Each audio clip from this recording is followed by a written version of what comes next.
नमस्कार, मैं हूं संजय शर्मा। आप देख रहे हैं 4 PM न्यूज नेटवर्क। मुझे बड़ी हैरानी हुई, पार्लियामेंट के अंदर प्रधानमंत्री खड़े हुए कुंभ की तारीफ करते रहे। मैं सोचता था कि अब योगी आदित्यनाथ का नाम लेंगे, अब लेंगे, नाम ही नहीं लिया। कुंभ में जो लोग मरे उनको श्रद्धांजलि नहीं दी, कांग्रेस को बोलने का मौका नहीं दिया। मैंने अभय दुबे जी से पूछा कि चल क्या रहा है, इस राजनीति का मतलब क्या है। अभय दुबे जी ने कहा कि योगी आदित्यनाथ के संभल के जवाब में महाराष्ट्र का नागपुर है। संघ त्रिकोण पे खड़ा है। तुम्हारी सांप्रदायिकता बनाम हमारी सांप्रदायिकता में देश झुलस रहा है। इधर ग्रोक आ गया। चचा ट्रंप ने और एलन मस्क ने तो कसम खा रखी है कि मोदी जी की छीछा लेदर करके जितनी हो सकती है उतनी कम है। तरह तरह के सवाल पूछ रहे हैं, मोदी जी की निजी जिंदगी से लेकर मोदी जी की डिग्री तक, सावरकर की माफी मांगने से आरएसएस की अंग्रेजों की गुलामी करने तक, तमाम ऐसे सवाल पूछ रहे हैं जिसने बीजेपी की आईटी टीम की पूरी धज्जियां उड़ा दी, पसीने पसीने कर दिया है। तो इन सारे मुद्दों पे बेहतरीन बातचीत है अभय दुबे जी के साथ। सुनिएगा, पूरी बातचीत सुनिएगा, आपको मजा आएगा। उससे पहले चैनल को सब्सक्राइब और ज्वाइन कीजिएगा। चलते हैं अभय दुबे जी के पास। 4 PM न्यूज नेटवर्क में स्वागत है अभय दुबे जी आपका। ट्विटर जो एक्स हो गया, इस पे ग्रोक इजाद हुआ 3-4 दिन 5 दिन पहले, उस पर लाइन लग गई सवाल पूछने की। और क्या इंटेलिजेंस है। अगर मैं पूछूं कि ग्रोक बताइए अभय दुबे जी के बारे में, तो वो अगले 5 सेकंड के अंदर बता देगा कि अभय दुबे जी एक बढ़िया लेखक हैं, एक अच्छे पत्रकार हैं, इटावा में रहे, उन्होंने यहाँ काम किया, यहाँ काम किया, यहाँ काम किया। हिंदुस्तान के किसी भी विषय, इतिहास हो, राजनीति हो, क्रिकेट हो, उसमें ग्रोक सबसे तुरंत जवाब दे रहा है। एलन मस्क का जवाब नहीं है। मतलब क्या टेक्नोलॉजी है। लोग हैरान है कि सपने में भी नहीं सोच सकते थे कि टेक्नोलॉजी के बारे में। खैर मैंने भी पूछा, मतलब मेरी टीम ने पूछा 4PM संजय शर्मा, मैं तो खुश हो गया। मेरा बड़ा बढ़िया जवाब दिया कि 4PM बहुत उभरता हुआ चैनल है, बड़ा बढ़िया चैनल है, सरकार से सवाल करता है, सरकार ने परेशान किया। मतलब सारी जानकारी ग्रोक पे है। लेकिन सबसे बड़ी समस्या मोदी जी को और उनके भक्तों को हो गई। तो पता सवाल कैसे कैसे पूछ रहे हैं कि क्या सावरकर ने वाकई में आजादी में योगदान दिया या अंग्रेजों से माफी मांगी। और ग्रोक का जवाब आ रहा है कि सावरकर ने माफी मांगी, वो पेंशन लेते थे। पूछा है कि संघ ने अंग्रेजों का साथ दिया, उनकी जासूसी करी।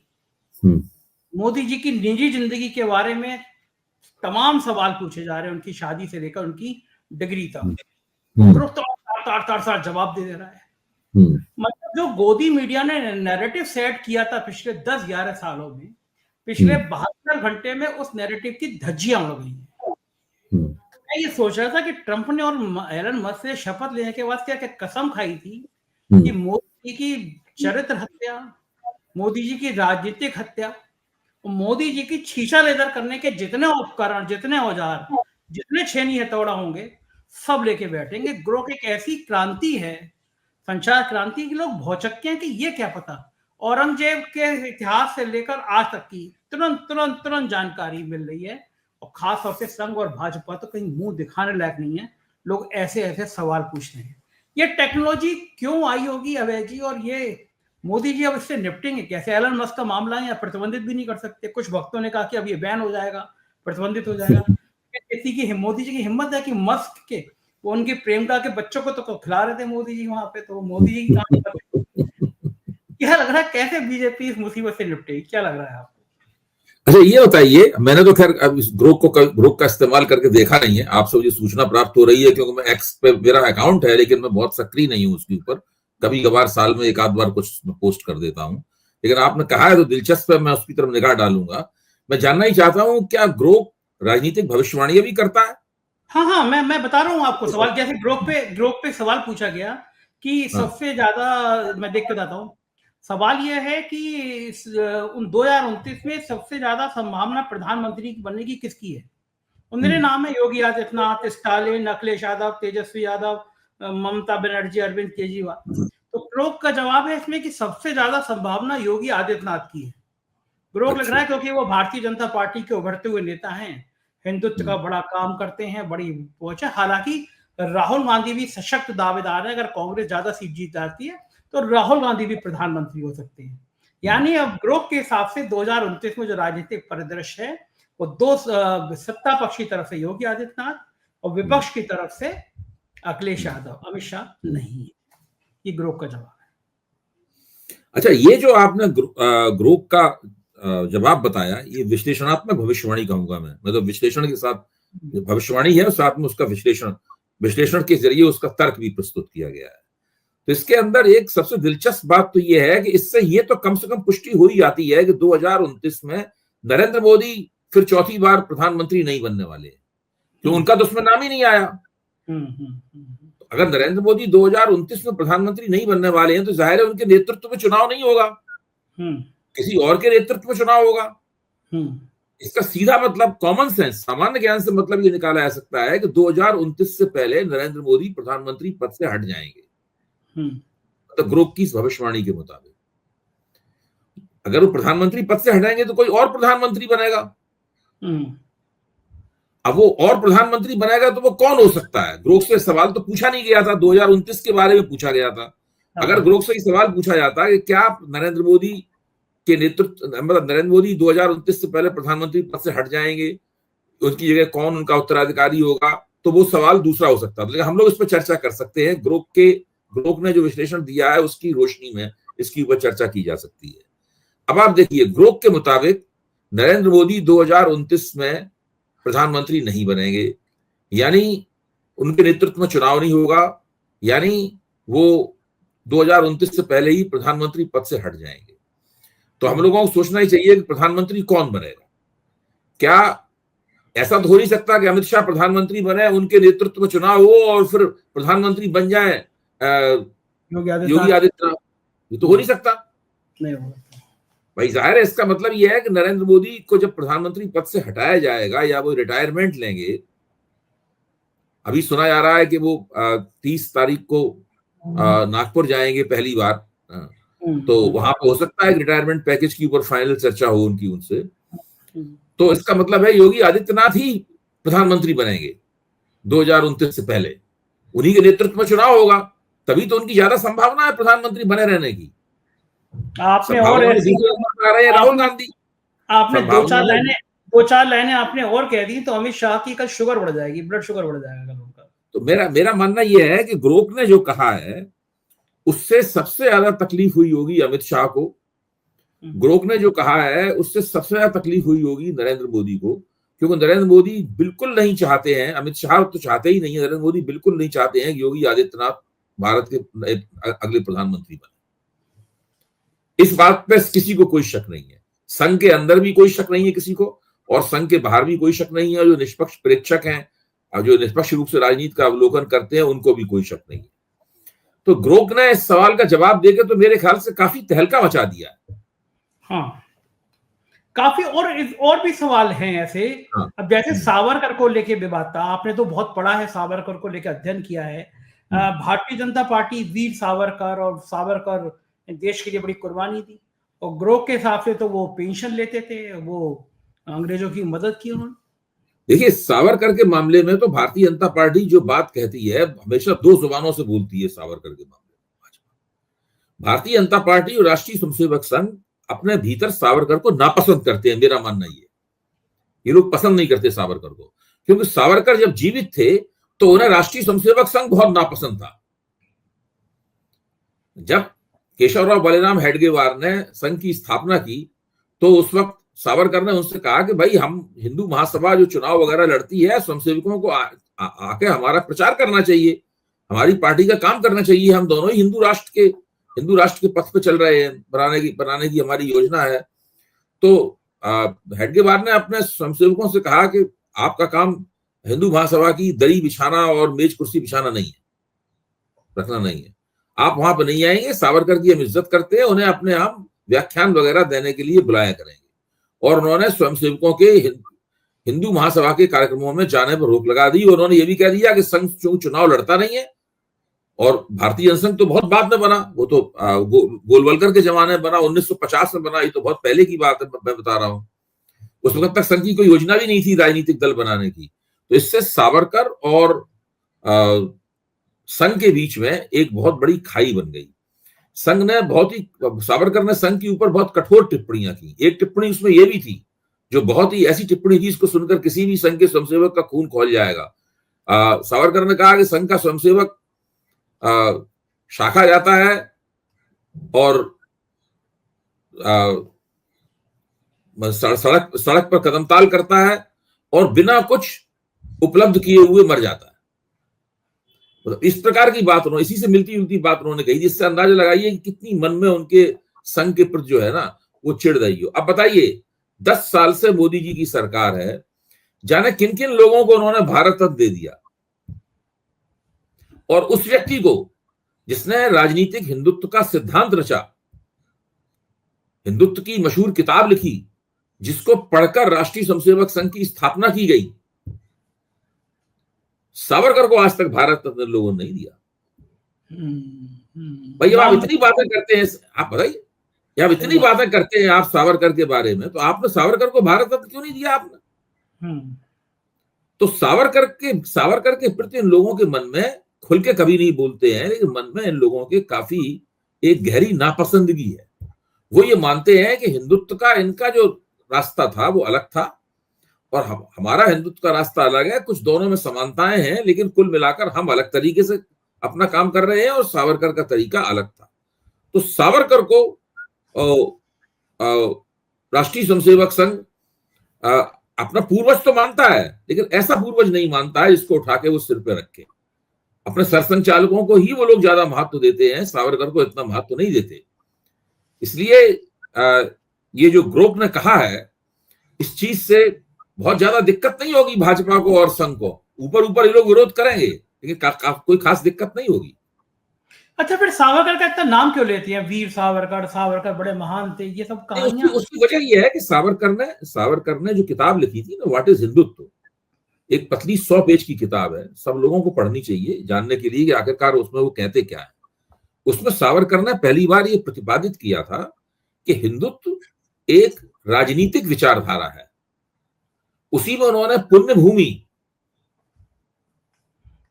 पुण्यभूमि और पितृभूमि का सिद्धांत उन्होंने निकाला था। पितृभूमि यानी जो लोग इस देश में पैदा हुए हैं, सबकी पितृभूमि ये भारत है, चाहे वो मुसलमान हो, चाहे वो ईसाई हो, चाहे वो हिंदू है। तो वो कह रहे हैं कि सबकी पितृभूमि भारत है, मुसलमानों की पितृभूमि भारत है, ईसाइयों की पितृभूमि भारत है, यहूदियों की, जो भारत में पैदा हुए सबकी पितृभूमि ये है। लेकिन पुण्य भूमियां सबकी अलग अलग है। सारे हिंदुओं की पुण्य भूमि भारत है, मुसलमानों की पुण्य भूमि मक्का मदीना है, ईसाइयों की पुण्य भूमि यरूशलेम है। मतलब वो ईसाइयों की पुण्य भूमि अलग है। इसलिए वो कह रहे हैं कि जिन लोगों की पुण्य भूमि और पितृभूमि एक ही है, वो इस देश के स्वाभाविक वासी है। जिनकी पितृभूमि तो भारत है लेकिन पुण्य भूमि भारत नहीं है, वो लोग इस देश के स्वाभाविक वासी नहीं है, वो इस दूसरे दर्जे के नागरिक रहेंगे। ये है पूरी हिंदुत्व की थीसिस जो सावरकर ने उसमें दी है। पुण्य भूमि और पितृभूमि का जो फर्क किया है ना, वो फर्क ये है।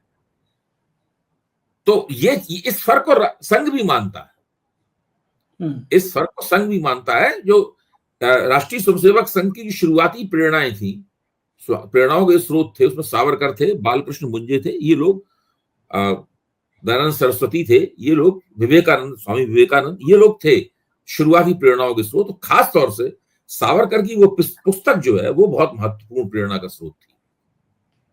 बिल्कुल ठीक कह रहे हैं। एक और घटना घटी कि कुंभ में प्रधानमंत्री ने 14-15 मिनट तारीफ करी संसद में, लेकिन एक बार भी योगी आदित्यनाथ का नाम नहीं दिया, जितना मैंने सुना। होता है मैं कंफ्यूज कर गया हूँ। और पिछले दिनों योगी आदित्यनाथ प्रधानमंत्री से मिलने गए। इससे पहले जब गए हैं प्रधानमंत्री से मिलने के लिए, उनकी और प्रधानमंत्री की तस्वीर जारी होती थी पीएमओ की। इस बार कोई तस्वीर जारी नहीं हुई। कुंभ की तारीफ। संजय जी, मैं तो और भी आगे बढ़ के सोचता हूं उसमें। मेरा मानना यह है कि योगी आदित्यनाथ ने आजकल वो रोज प्रतिदिन सांप्रदायिकता की एक बड़ी खुराक जो है वो पॉलिटिक्स में लगा रहे हैं, इंजेक्शन लगा रहे हैं। इस चीज से सब लोग आहत हैं, बेचैनी बहुत है समाज में। आप क्या समझते हैं कि जो छत्रपति संभाजी के ऊपर जो छावा फिल्म बनी, छावा फिल्म के बाद ये औरंगजेब वाला प्रकरण प्रकाश में आया, मतलब है ये क्यों लाया गया है प्रकरण प्रकाश में? योगी आदित्यनाथ जो सांप्रदायिकता का वितंडा फैला रहे हैं, ये उसको संतुलित करने के लिए लाया गया है प्रकाश इधर संभल उधर छावा। हाँ, मतलब ये भाई ये तो वहां उत्तर प्रदेश को केंद्र बनाए हुए हैं, सांप्रदायिकता की प्रयोगशाला बनाए हुए हैं। अब बाकी किसी ऐसे राज्य को तो सांप्रदायिकता की प्रयोगशाला बनाया नहीं जा सकता जहां पर भाजपा सरकार ना हो। और चूंकि संभाजी के ऊपर फिल्म बनी है अभी,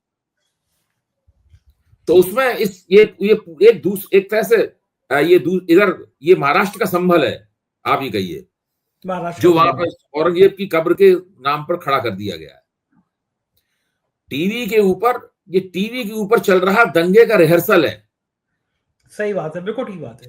ठीक उसी तरीके से जैसे कि संभल में जो हो रहा था वो भी टीवी के ऊपर चलने वाला रिहर्सल था। अब ये सारे दंगे और सांप्रदायिक राजनीति जो है इसको संगठित करने वाला, इसकी अभिव्यक्ति करने वाला टीवी है।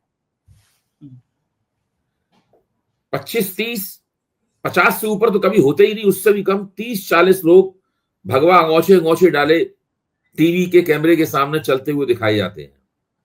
वो नारे लगा रहे हैं और एक बैनर लिए हुए हैं और बीच में औरंगजेब की तस्वीरों पर उछल कूद मचा रहे हैं, कूद रहे हैं औरंगजेब की तस्वीरों पर, आग लगा देते हैं, चप्पल निकाल के उस तस्वीर को पीटने लगते हैं।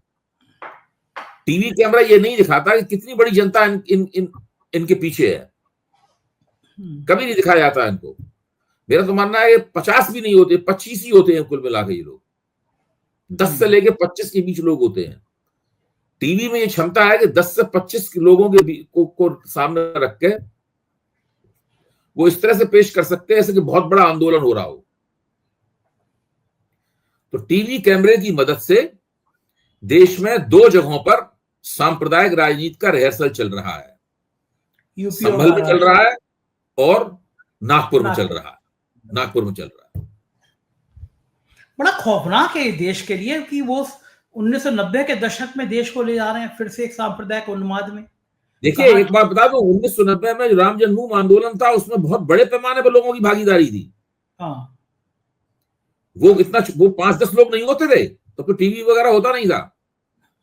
बहुत बड़े जो कलश यात्राएं थी, जो ईंटें ले जाई गई थी वगैरह, सब जो शिला पूजन वगैरह हुआ था, इसमें काफी लोगों की भागीदारी थी। समाज के बड़े हिस्से को इसमें गोलबंद किया गया था। वरना इतने सारा जब 1990 में मुलायम सिंह मुख्यमंत्री थे और चारों तरफ से कार सेवकों का उत्तर प्रदेश के ऊपर हमला हो रहा था, वो अयोध्या पे कूच कर रहे थे। मुलायम सिंह कह रहे थे कि हम एक चिड़िया को भी पर नहीं मारने देंगे। तो उस वक्त हम कल्पना कर सकते हैं कितने लोग उत्तर प्रदेश में मुलायम सिंह की सरकार पे हमला बोलने के लिए टिड्डी दल की तरह उबड़े थे। ये जो संभल में हो रहा है और ये नागपुर में हो रहा है, इसमें बहुत कोई लोगों का नहीं है। ये तो 25-30 लोगों का खेल है पूरा का पूरा। और दोनों जगह सरकारी पक्ष जो है इसको प्रोत्साहित कर रहा है। उद्धव ठाकरे ने वक्तव्य दिया है, वो सुनने काबिल वक्तव्य है। उद्धव ठाकरे ने कहा भाई आपकी सरकार है, आप बुलडोजर चला दीजिए, हमको क्या आपत्ति है उसमें। सही बात है, आप औरंगजेब की कब्र के ऊपर बुलडोजर चला दीजिए, आपकी सरकार है, चला दीजिए बुलडोजर। आप ये सब बड़ी बड़ी बातें क्या कर रहे हैं? आप तो डबल इंजन की सरकार है। अगर आर्कियोलॉजिकल सर्वे ने वो सुरक्षित कर रखा है तो वहां से केंद्र से उसकी हटा दीजिए उसका कवर आर्कियोलॉजिकल सर्वे का, ठीक बात। उसके बाद गिरा दीजिए सरकार की तरफ से। हंगामा क्यों काट रहे हैं? और उन्होंने कहा कि जब ये बुलडोजर चलाया जाए, कब्र उखाड़ी जाए, तो वहां पर नीतीश कुमार और चंद्रबाबू नायडू को निमंत्रित जरूर कीजिए। हाँ, ये लाइन सबसे अच्छी है। वहां नीतीश कुमार और चंद्रबाबू नायडू को जरूर निमंत्रित कीजिएगा ताकि वो भी इस कार्यक्रम में भाग लें आके। हाँ, अच्छा, इन सब उन्माद से चंद्रबाबू नायडू की तो स्थिति वाकई बड़ी नाजुक होगी, क्योंकि आंध्र में बड़ी संख्या में मुसलमान उन्हें सपोर्ट करते हैं, उन्हें वोट करते हैं। भाई राजनीति तो दुधारी तलवार होती है, राजनीति दुधारी तलवार होती है। अब योगी आदित्यनाथ सोच रहे होंगे हमने नहीं सोचा था कि यहाँ पे हमने संभल किया तो वहां पे औरंगजेब करना शुरू कर देंगे। भाई आप सोचिए, दिल्ली में एक औरंगजेब रोड थी, एक पृथ्वीराज रोड है, पृथ्वीराज रोड के बगल में पैरेलल औरंगजेब रोड जाती है। ये इंडिया इंटरनेशनल सेंटर के पास में, हैबिटेट सेंटर के पास में औरंगजेब रोड थी। औरंगजेब रोड का नाम औरंगजेब से हटा दिया गया, नाम हटा के उसकी जगह अब्दुल कलाम रोड कर दिया गया।